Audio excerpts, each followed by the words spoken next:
အားလုံးမင်္ဂလာပါဒီနေ့ပေါ့နော် Microsoft Word 2016ထဲမှာဒီကာလာနဲ့ပတ်သက်ပြီးတော့နော်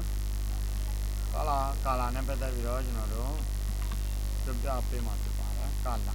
နော်အခုဆိုရင် Microsoft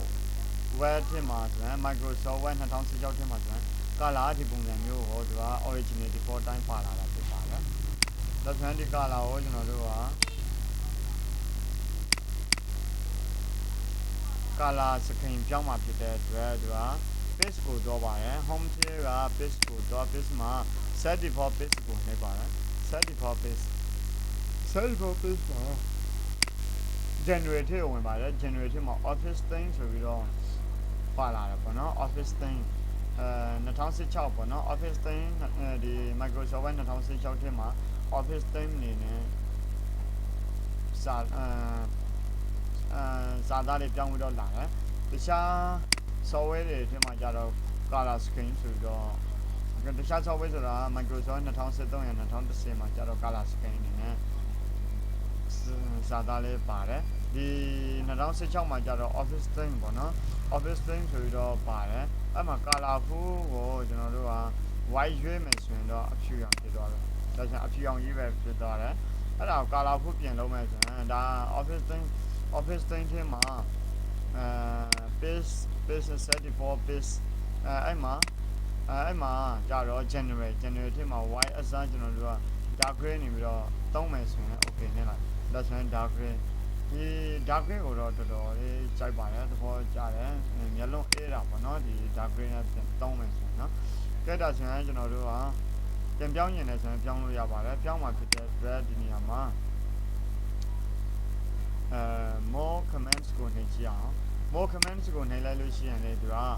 generate ကိုရောက်တော့တယ် generate မှာ dark gray အစားကျွန်တော်တို့ colorful တောင်းချင်တယ်ဆိုတော့ဒီမှာ colorful ပုံစံမျိုးပါကဲတို့မဟုတ်ကျွန်တော်တို့အမြဲတမ်းပဲအဲ့ဒီ color ကိုမသုံးဘဲနဲ့ပြောင်းသုံးချင်တယ်ဆိုရင်တော့file ကနေပြီးတော့ option ထဲမှာလေးရှိပါတယ် option ဆိုရင် white option ပေါ့နော် white option ထဲကိုရောက်လာတယ်ရောက်လာပြီးတော့ colorful ဆိုတဲ့နေရာမှာ office thing ကို dark gray နဲ့သုံးမယ်ပြီးရင် always use this values regardless of the sign into office ဆိုပြီးတော့အမှန်ရှိပေးမယ်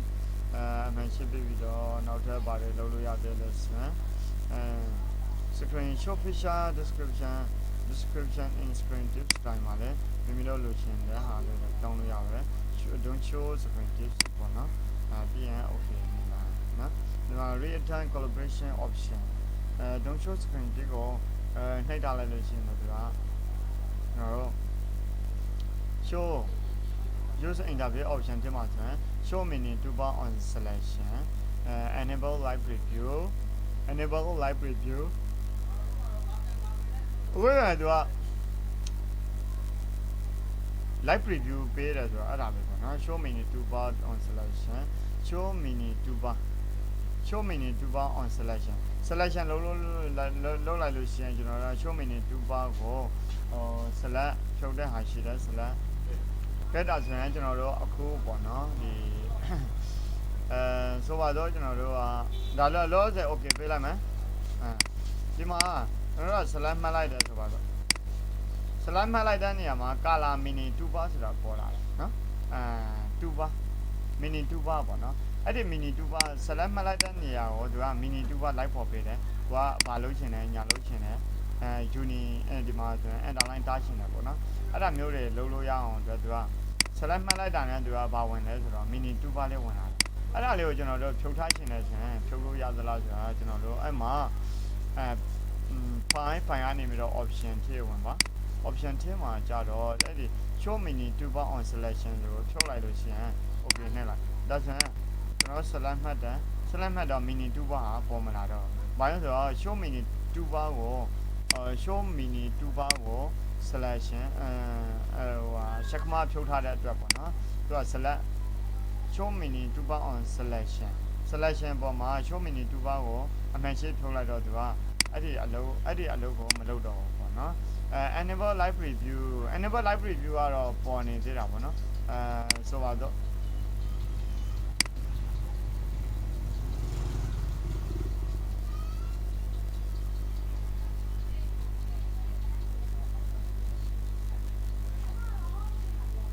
enable live preview ဆိုပြီးတော့ဒီနေရာမှာဆိုအခုလို့ enable live preview က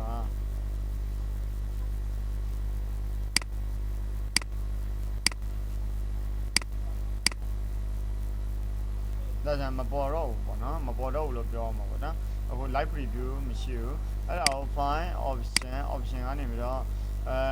ဒီကောင်ကိုပြန်လုပ်လိုက်တဲ့အခါကျတော့ပြန်ကြည့်အောင် live preview လောဆယ် live preview ကတော့အခုလောဆယ်မပေါ်ဘူးပေါ့နော်ဒီမှာဆိုဟုတ်ဒါဆိုရင် live preview ပုံစံမျိုး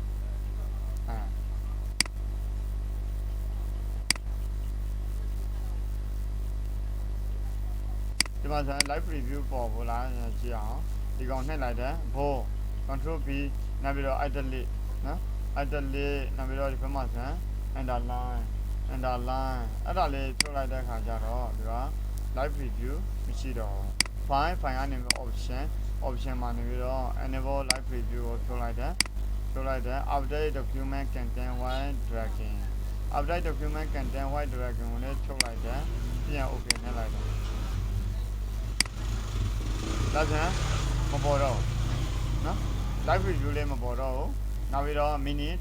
mini tuber လေးမပေါ်တော့mini tuber မပေါ်တော့ဒီနေရာမှာတော့ပြင်ရတာပေါ့နော်အဲ့ခါကျတော့သူရဲ့အားနည်းချက်ကဒီမှာအလွယ်လုပ်လို့မရတော့ဘူးအဲ့ကြောင့်မလို့ file ကနေပြီးတော့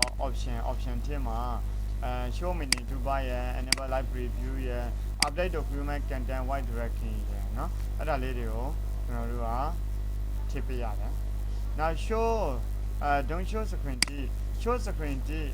show feature screen description in screen D ကိုနှိပ်လိုက်တဲ့အခါကျတော့ဗာလေပေါ်လာမလဲဆိုတော့ဒီနေရာမှာကျွန်တော်တို့က bold ဆိုရင်သူက live လွှင့်ပေးတဲ့ပုံစံမျိုးပေါ့နော်screen D လေးတွေပေါ်ပေးတယ်ဒါဆိုရင်အခုဒါဆိုရင်အဲ့တလေး control I ဆိုပြီးတော့ပေါ်တယ်ပြီးရင်ဒီဘက်မှာဆိုရင်ကျွန်တော်တို့ဗာလေပေါ်လဲဆိုတော့ဒီဘက်ကိုနှိပ်မယ် minimize decrease ပေါ့နော် decrease font size control less than ဆိုပြီးတော့ပေါ်တာအဲ့ဒါလေးကိုကျွန်တော်တို့ကပြန်လုပ်ကြည့်အောင်ဒီဘက်မှာset for page ကိုလည်းဝင်လို့ရသလိုဒီကနေပြီးတော့လည်း more comments ကိုဝင်လို့ရတယ်ဝင်ပြီးတော့ကျွန်တော်တို့ဒီ generative ဝင်ပြီး show mini tuber selection သို့မဟုတ်ဒီ show feature description in screen D ကို don't show screen D လောက်လိုက်တဲ့ခါကျတော့ကျွန်တော်တို့ဒီဘက်မှာပြန်ဝင်ကြည့်အောင်ဒါဆိုရင်အခုဒီနေရာမှာ increase font size ကိုလုပ်ချင်တယ်ဆိုရင် increase font size ဟာစာသားလေးကမပေါ်တော့အဲ့ဒါ screen D မပေါ်အောင်ကျွန်တော်တို့ကပိတ်ထားတာဖြစ်တဲ့အတွက်အဲ့ဒါပြန်လုပ်မယ်ဆိုရင်တော့ more comments ကိုဝင်ပြီးတော့အဲ့မှာ generative မှာshow feature description in screen D ကိုအမှန်ရှင်းပြန်ပေးလိုက်ပါနော်သူ့ကိုပြန်ယူလိုက်ပါနော်ပြီးမှပဲ OK ကိုနှိပ်လိုက်ဒါဆိုရင်ကျွန်တော်တို့ဒီ select မှတ်တဲ့အခါမှာကျတော့ဒါလေးတွေပေါ်လာမယ်နောက်ပြီးတော့ဒီလိုမျိုးနှိပ်လိုက်လို့ရှိရင် increase font size ဘာညာဆိုပြီးတော့ပေါ်လာမယ်နောက်ပြီးနေရာမှာပဲတော့သူက live လွှင့်ပေးတဲ့ပုံစံမျိုးဖြစ်တယ်နော် screen display တွေပေါ်ပေးတယ်ဆိုရင် make your text bigger a bit bigger ပေါ့နော် make your text သင်ရဲ့စာသားလေးကို a bit bigger ဆိုတာနည်းနည်းတော့ကြီးပေးလို့ရတယ်ဆိုတော့ screen လေးတွေပေါ်ပေးတယ်ပေါ့နော်ပြောမယ်ဆိုရင် screen ကအရင်တည်းအသုံးဝင်တယ်ဘာလုပ်လို့ရတယ်ညာလုပ်လို့ရတယ်ဆိုတာကိုသူကပြောပေးတာကိုအဲ့ဒါကိုဘာလို့ခေါ်လဲဆိုတော့ screen tips လုပ်တယ်လို့ခေါ်တယ်နော် screen tip ကလည်းအရေးကြီးပါတယ်အဲ့ဒါကိုပိတ်ထားခြင်းလဲဆိုတော့ don't show screen tip ဆိုတာအခုနဒါဒီကိုနှိပ်လိုက်လို့ရှိရင်သူကဘာလုပ်တယ်ဒါကတော့ color လုပ်တယ်ဒါကတော့ bold တင်တယ် edit လုပ်တယ် underline တားတယ်ဆိုပြီးတော့ပေါ်ပေးတာကိုအဲ့ဒါကို screen tip လုပ်တယ်လို့ခေါ်တယ်နောက်တစ်ခုက live ကတော့အခုနကကျွန်တော်ရှင်းပြသလိုပဲဒီကောင်ကိုဖွင့်ထားလိုက်လို့ရှိရင်တော့ဒီမှာဒါလေးတွေကို live လွှင့်တဲ့ပုံစံမျိုးပေါ့နော်အဲ့လိုမျိုး live လုပ်တယ်နောက်ပြီးတော့ဒီ button border ကိုကြတော့ mini tuber ကို show ပြတယ်လို့ခေါ်တယ်အဲ့လိုဆိုရင်ကျွန်တော်တို့ဒီနေရာမှာ office theme နဲ့ပတ်သက်ပြီးတော့Apple IC office theme ပေါ့နော်